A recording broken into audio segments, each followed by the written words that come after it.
Permata TV YouTube Indonesia dengan bangga mempersembahkan sebuah storytelling kekinian abad ini, diangkat dari karya besar Esa Mintarja yang sangat populer di masanya, berlatar belakang kisah tanah Jawa masa lampau dengan judul Kisah Api di Bukit Menoreh.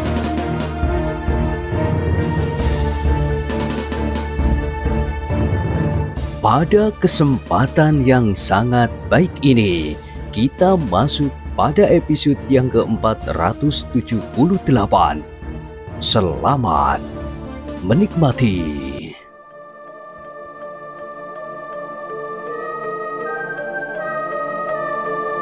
Pada episode sebelumnya telah diceritakan, Pandan Wangi tidak segera menyahut, tetapi kata-kata Swandaru itu membuatnya berbangga.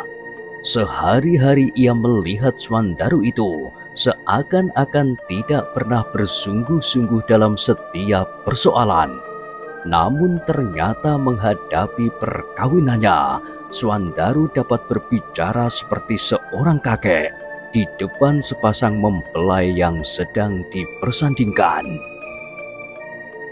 Mudah-mudahan semuanya itu bukan sekedar petuah-petuah yang didengarnya di dalam perhelatan-perhelatan saja, berkata Pandan Wangi di dalam hatinya, tetapi benar-benar tumbuh dari dasar hatinya.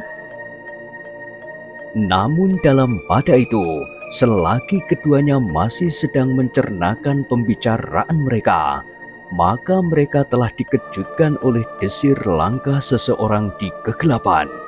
Keduanya adalah orang-orang yang berilmu tinggi, sehingga pendengaran mereka pun cukup terlatih. Karena itulah maka keduanya pun segera memperhatikan suara yang mereka dengar itu dengan lebih seksama. Langkah itu terdengar semakin jelas dan tiba-tiba saja dari kegelapan mereka mendengar seseorang berkata, "Pandan Wangi, apakah pantas hal itu kau lakukan?" Kedua anak muda yang duduk di amben bambu itu segera melihat bayangan di dalam kegelapan. Namun mereka pun segera mengenalnya bahwa orang itu adalah Rudito.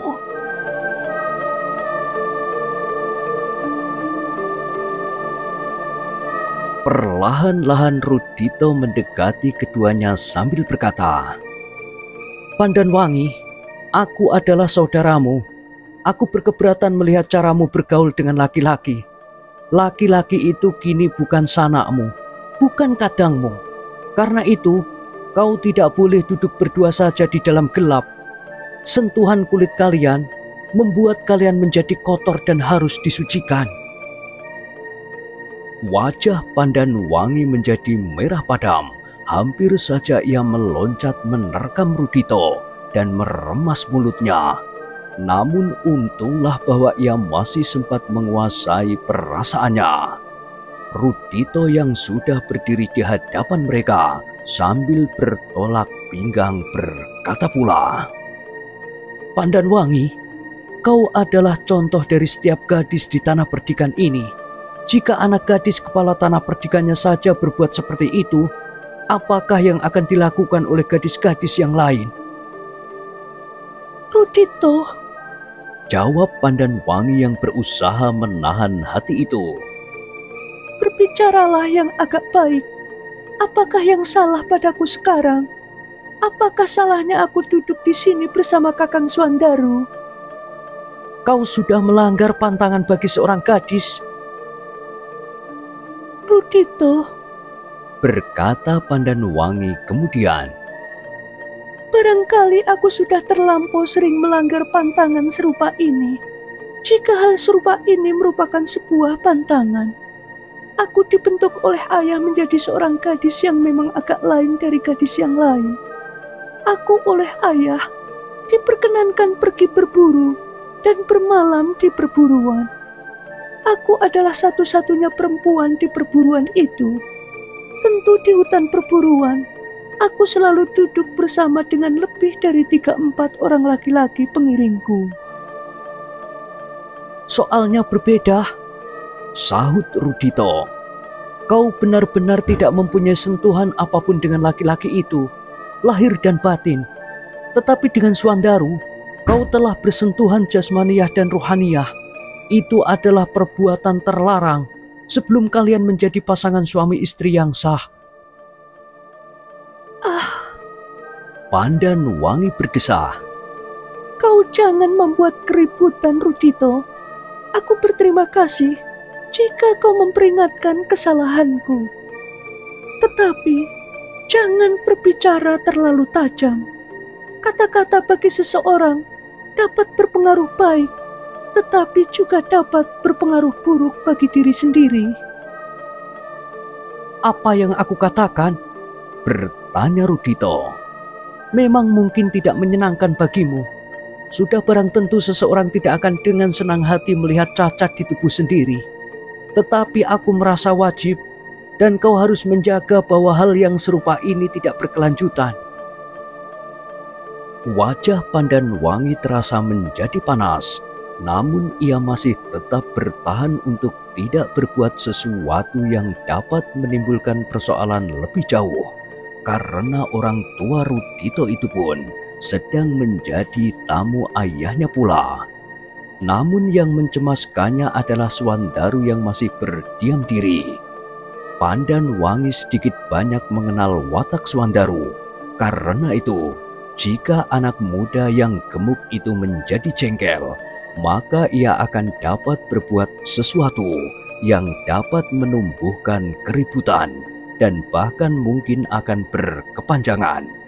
Karena itu, maka Pandan Wangi itu pun berkata pula, Rudito, aku berterima kasih. Sekarang barangkali ibumu mencarimu. Aku pun akan segera pergi ke dapur untuk menyiapkan makan kita. Kau harus pergi lebih dahulu, berkata Rudito. Jika tidak, maka sepeninggalku kau dapat berbuat apa saja di dalam gelap. Rudito, apakah kau dengar suara para pelayan mencuci alat dapur di balik dinding ini? Mereka tentu mendengar percakapan kita. Juga jika aku berbicara dengan Kakang Swandaru, di sebelah kiri dari tempat duduk ini adalah sumur dan pakiwan. Setiap saat, orang akan pergi hilir mudik ke sumur. Karena itu, kami tidak melanggar pantangan, terutama pantangan ayahku sendiri. Karena yang berkuasa di dalam rumah ini adalah ayah. Selama aku belum melanggar perintah dan pantangannya, maka aku merasa bahwa aku masih dapat melakukannya. Wajah Rudito menjadi tegang dan Pandan Wangi berkata selanjutnya, Ingat, ayahkulah yang paling berkuasa di sini. Tidak hanya di rumah ini, tetapi di seluruh tanah perdikan Menoreh. Karena itu, untuk mengukur apakah aku telah berbuat kesalahan di rumah ini dan di atas tanah perdikan ini, bertanyalah kepada ayahku. Katakan apa yang kau lihat dan mintalah pendapatnya. Rudito menjadi semakin tegang. Dipandanginya wajah Pandan Wangi sejenak, kemudian wajah Swandaru yang hampir bulat itu.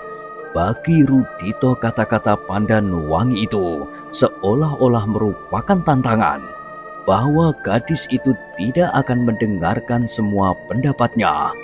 Pandan Wangi merasa bahwa apa yang dilakukannya itu masih belum melanggar pantangan. Karena itu, maka dirasa dadanya semakin lama menjadi semakin pepat. Kemanjaannya membuatnya menjadi sakit hati. Kebiasaannya adalah bahwa semua keinginan dan kata-katanya terpenuhi atau setidak-tidaknya orang lain berusaha untuk memenuhinya. Namun kini Pandan Wangi justru bersandar kepada kekuasaan ayahnya di atas tanah perdikan ini.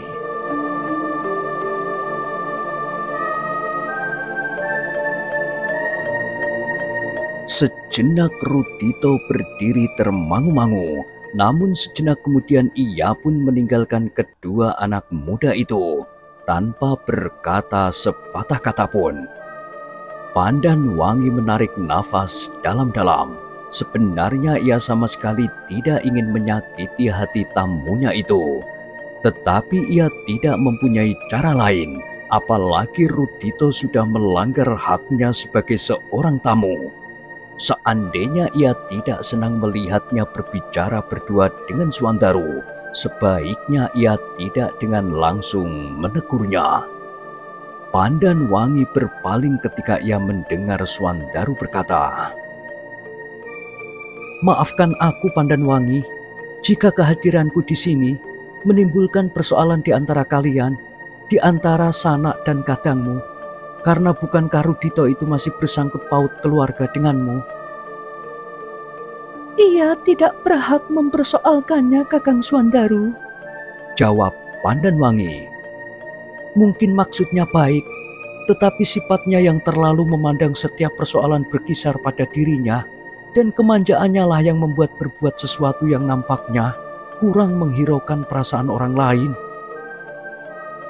Pandan Wangi menarik nafas dalam-dalam.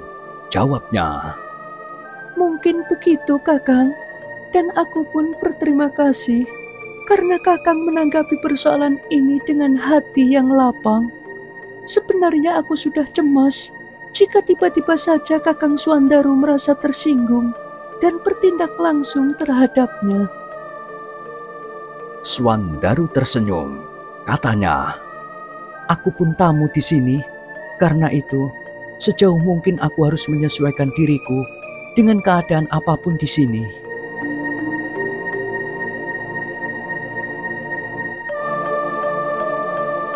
Pandan Wangi mengangguk-anggukkan kepalanya, lalu katanya, "Sudahlah, Kakang Swandaru, aku akan pergi ke dapur.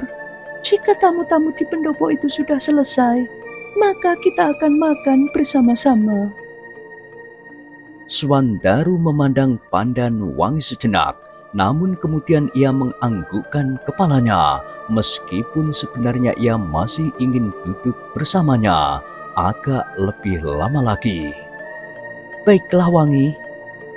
Pandan Wangi pun kemudian berdiri dan melangkah perlahan-lahan meninggalkan Swandaru yang masih duduk di atas amben bambu. Baru beberapa langkah Pandan Wangi berhenti sejenak. Ketika ia berpaling, Swandaru pun sedang memandanginya, sehingga tatapan mata keduanya pun beradu. Dengan tergesa-gesa, Pandan Wangi menundukkan kepalanya, tetapi ia masih tetap saja berdiri di tempatnya. Swandaru menarik nafas dalam-dalam, namun ia pun tidak tahu apa yang sebaiknya dilakukannya. Sejenak kemudian Pandan Wangi menyadari keadaannya. Sekali lagi, ia memandang Swandaru sambil tersenyum. Kemudian ia pun meneruskan langkahnya ke pintu dapur.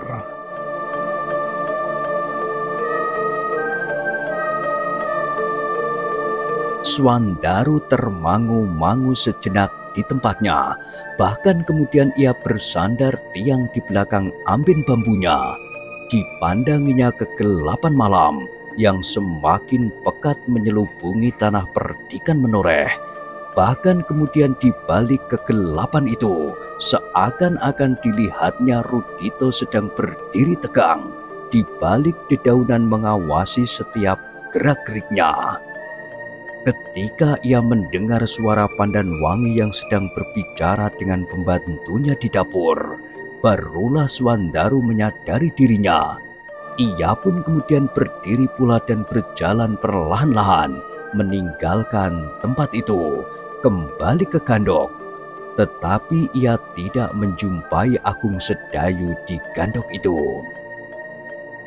Meskipun demikian, ia tidak segera mencarinya.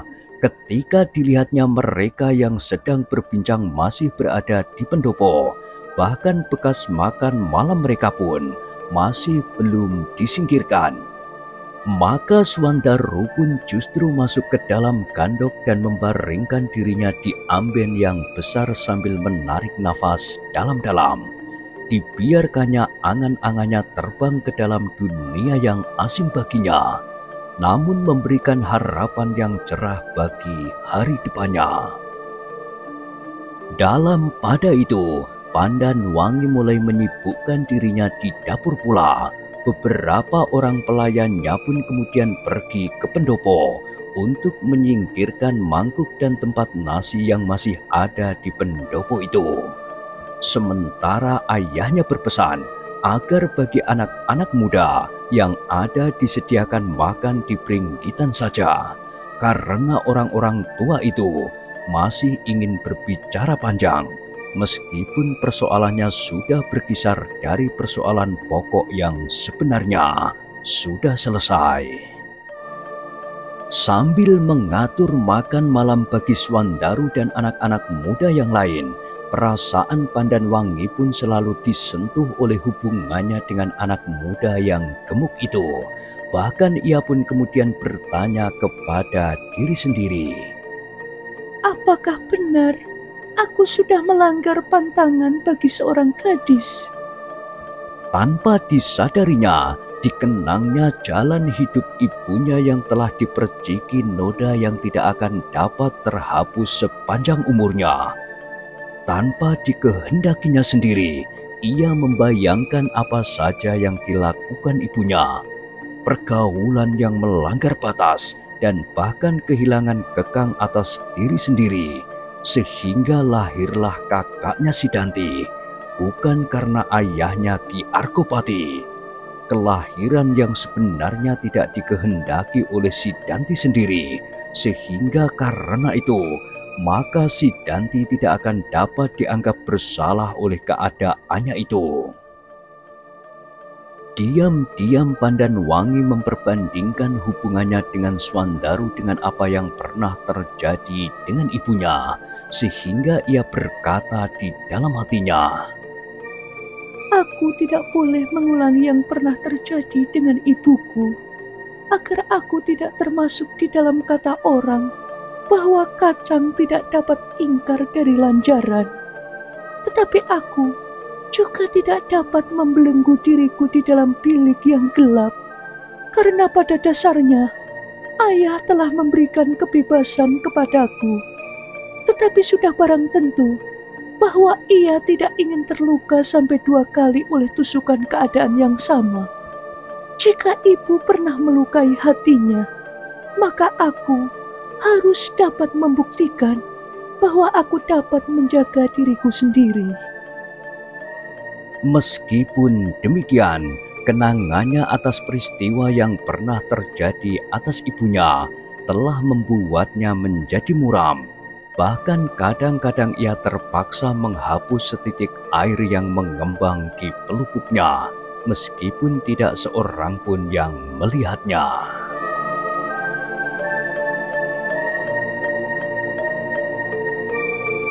Pandanwangi pun kemudian semakin menyibukkan diri dengan kerja di dapur menyiapkan makan malam tamu-tamunya dan dirinya sendiri di Pringgitan. Pandanwangi berusaha melupakan kepedihan hatinya itu. Sejenak kemudian maka semuanya pun telah bersiap. Prastowolah yang kemudian mencari Swandaru di gandok dan diketemukannya anak muda yang gemuk itu sedang berbaring. Hei, bukankah kau belum makan? Ia bertanya. Swandaru terkejut. Perlahan-lahan ia bangkit dan dilihatnya Prastowo telah berdiri di pintu. Ah, agaknya kau sedang melamun, sehingga kau tidak mendengar kedatanganku. Di medan kau dapat mendengar langkah seseorang pada jarak yang jauh. Ternyata di sini, kau tidak mendengar langkahku sampai ke ambang pintu. Aku tertidur, jawab Swandaru. Hanya nampaknya kau tertidur, tetapi angan-anganmu pasti sedang terbang sampai ke bintang. Swandaru tersenyum. Dibenahinya pakaiannya yang menjadi agak kusut. Prastowo pun kemudian mempersilahkannya pergi ke Pringgitan. Kemudian dipanggilnya pula Agung Sedayu yang diketemukannya di gardu depan, dan ia masih harus mencari Rudito di gandok yang lain. "Makanlah sendiri," berkata Rudito.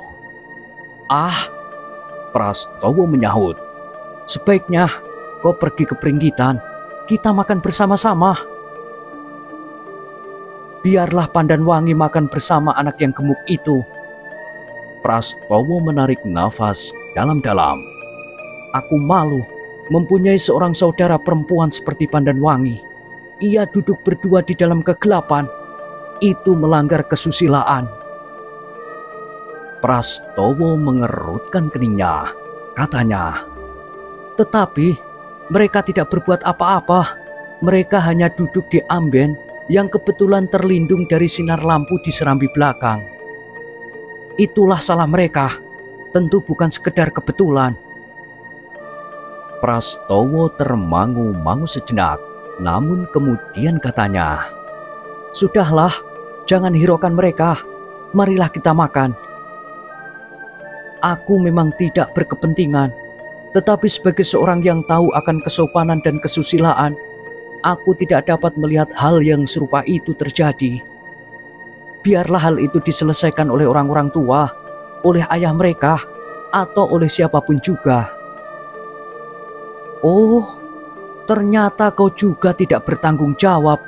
Ternyata kau bukan seorang pembina kesusilaan yang baik."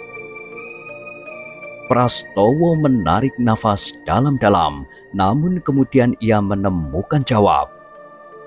"Aku mengerti, memang sebaiknya mereka tidak melakukannya. Aku akan mencoba mencegahnya. Justru karena aku adalah saudara sepupu Pandanwangi. Mungkin karena aku tidak melihat sendiri, aku kurang menaruh perhatian.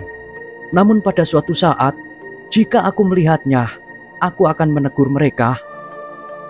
Rudito memandang Prastowo sejenak, kemudian sambil mengangguk-anggukkan kepalanya, ia berkata, "Berbuatlah sesuatu sebagai seorang yang beradab, yang mengerti baik dan buruk." "Aku akan mencobanya," sahut Prastowo. Lalu katanya, "Sekarang marilah kita makan." Rudito termenung sejenak, lalu katanya sambil menganggukkan kepalanya, "Baiklah." Akhirnya anak-anak muda itu pun makan bersama di Pringgitan. Namun suasananya jadi agak tegang. Rudito seakan-akan tidak mau berbicara apapun selain sepatah-sepatah saja. Sehingga dengan demikian Pandanwangi pun menjadi semakin diam pula. "Besok kita pergi berburu." Prastowo lah yang mencoba membuka pembicaraan agar suasananya tidak menjadi beku. "Iya." Agung Sedayulah yang pertama-tama menyahut, "Kita akan pergi berburu besok, bukankah begitu?" Dengan sudut matanya Pandanwangi memandang wajah Rudito yang tegang. Namun kemudian anak muda itu menganggukkan kepalanya sambil menyahut, "Baiklah, kita besok pergi berburu." Pandanwangi tidak menyahut. Hampir saja ia menyebut hutan yang liar itu. Namun untunglah bahwa ia tidak mengucapkannya. "Kita pergi bersama beberapa orang pengiring," berkata Rudito. "Bukankah kita sudah berlima?" bertanya Agung Sedayu. "Belum cukup," jawab Rudito. Sebelum Agung Sedayu menyahut, Prastowo lah yang menengahi. "Iya, kita membawa beberapa orang pengawal. Seperti yang sudah kita bicarakan, di pinggir Kali Progo itu sekarang tidak saja dihuni oleh binatang-binatang buas, tetapi juga orang-orang bersenjata yang tidak diketahui kedudukan dan asal-usulnya. Namun demikian, senjata-senjata mereka itu tetap berbahaya." "Jika kita tidak berbuat apa-apa?" bertanya Rudito. "Mereka pun tidak berbuat apa-apa," sahut Prastowo sebelum Agung Sedayu membuat Rudito menjadi ketakutan. Agung Sedayu mengerutkan keningnya ketika terpandang olehnya wajah Prastowo. Maka anak muda itu mengedipkan matanya.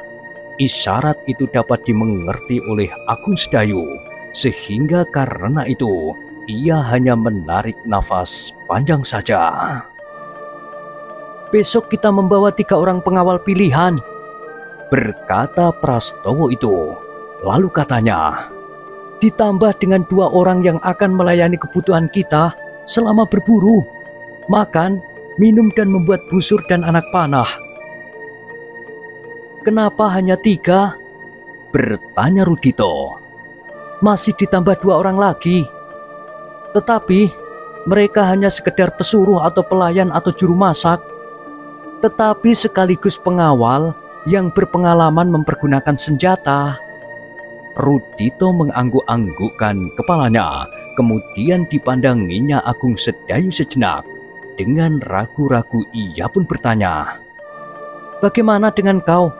Apakah kau berani juga pergi berburu hanya dengan 5 orang pengawal?" Agung Sedayu menjadi bingung kenapa justru Rudito itu bertanya kepadanya. Karena itu, maka ia pun kemudian menjawab dengan ragu-ragu pula, "Terserahlah kepadamu." Rudito mengangkat wajahnya sambil berkata, "Kau belum mengerti bahaya yang dapat ditimbulkan oleh hutan-hutan liar. Baru saja aku berburu dengan pandan wangi di hutan perburuan. Di hutan perburuan itu pun kita dapat menemukan bahaya yang tidak tersangka-sangka. Dan kau dengan tanpa berpikir berkata, 'Kita sudah berlima.' Nah, apakah kau dapat membayangkan bahaya yang dapat kita jumpai di perjalanan? Jika kau sudah dapat membayangkannya, maka kau tentu akan minta pengawal lebih dari 10 orang." Agung Sedayu mengangguk-anggukkan kepalanya. Jawabnya dengan suara yang tertahan, "Terserahlah kepadamu. Jika Prastowo berani bertanggung jawab hanya dengan 5 orang pengawal, aku juga berani, karena aku percaya bahwa ia sudah mengenal medan dengan sebaik-baiknya." Tetapi ternyata bahwa Swandaru mulai digelitik oleh perasaan sendiri, sehingga ia tidak dapat menahan dirinya dan berkata, "Untunglah bahwa selama perjalanan kami berlima tidak ditelan oleh ganasnya alas Mentaok. Padahal alas Mentaok jauh lebih ganas dari hutan yang manapun juga di sebelah selatan sepanjang tanah ini." "Ah," desis Agung Sedayu. Namun untunglah bahwa Prastowo tidak mengetahui maksud Swandaru yang sebenarnya, sehingga ia justru menyahut, "Iya, beruntunglah kalian bahwa kalian masih tetap hidup. Memang bagi orang yang tidak mengetahui bahaya yang terdapat di perjalanannya, mereka justru tidak akan mengenal takut, meskipun sebenarnya bukan karena keberanian dan percaya kepada diri sendiri, tetapi justru karena kalian tidak mengerti apakah yang kalian hadapi." Swandaru mengangguk-anggukkan kepalanya ketika Agung Sedayu menggamitnya. Swandaru tersenyum. "Demikian juga agaknya sikap kalian tentang perburuan yang akan kita lakukan. Kalian menganggap bahwa perburuan itu seperti sebuah tamasya saja." Swandaru masih mengangguk-angguk, tapi sebenarnya ia sudah jemu mendengar sesorah itu. Meskipun demikian ia masih tetap menghormati anak muda yang manja itu. Ternyata kemudian Prastowo lah yang berhasil menutup persoalan seperti ia membukanya. "Baiklah, kita sekarang beristirahat. Kita akan tidur nyenyak malam ini. Besok kita akan berangkat pagi-pagi benar. Nanti sesudah pembicaraan di pendopo selesai, kita masing-masing akan minta izin. Tentu Pandan Wangi akan minta izin kepada Ki Gede dan minta beberapa orang untuk mengawalnya." Demikianlah pembicaraan itu seakan-akan telah selesai. Demikian juga acara makan malam pun selesai pula. Namun di pendopo ternyata masih terdengar gelak tertawa yang berkepanjangan. Hampir tengah malam, barulah pembicaraan di pendopo itu diakhiri. seperti yang sudah direncanakan oleh anak-anak muda yang berkumpul di peringgitan untuk makan malam. Masing-masing minta izin kepada orang tuanya untuk pergi berburu besok pagi-pagi benar dan kembali di hari berikutnya. "Berhati-hatilah," berkata Ki Gede Menoreh. "Bawalah obat penawar racun, karena di hutan liar itu masih banyak terdapat binatang berbisa. Tetapi juga bersiaplah menghadapi kemungkinan yang lain, karena kadang-kadang beberapa orang bersenjata telah menyeberangi Kali Progo jika mereka berbenturan dengan pasukan pengawal Tanah Mataram yang sedang tumbuh itu. Mereka adalah orang-orang yang tidak diketahui sikap dan pendiriannya dengan pasti, sehingga siapapun dapat dianggapnya sebagai lawannya." Baik, Ayah. Jawab Pandanwangi. Kami akan membawa beberapa orang pengawal dan orang-orang yang akan membawa perlengkapan berburu kami. "Baiklah, nanti aku akan mempersiapkannya." Kami akan berangkat besok pagi-pagi benar. "Iya, aku akan memanggil orang yang bertugas di gardu malam ini dan menyuruhnya menghubungi orang itu." Terima kasih, Ayah. "Tetapi apakah Rudito akan ikut serta?" Iya, Ayah. "Suruhlah ia minta izin kepada ayahnya." Kami masing-masing akan minta izin lebih dahulu. Sahut Pandanwangi. Dan karena bersama Rudito itulah kami memerlukan beberapa orang pengawal yang sebenarnya tidak kami perlukan. "Tentu kalian perlukan, bukan sekedar untuk menangkap kijang." Pandanwangi memandang ayahnya sejenak, namun kemudian kepalanya pun terangguk-angguk. Ia mengerti maksud ayahnya, bahwa ayahnya pun menganggap perlu untuk berhati-hati menghadapi orang-orang yang tidak dikenal itu.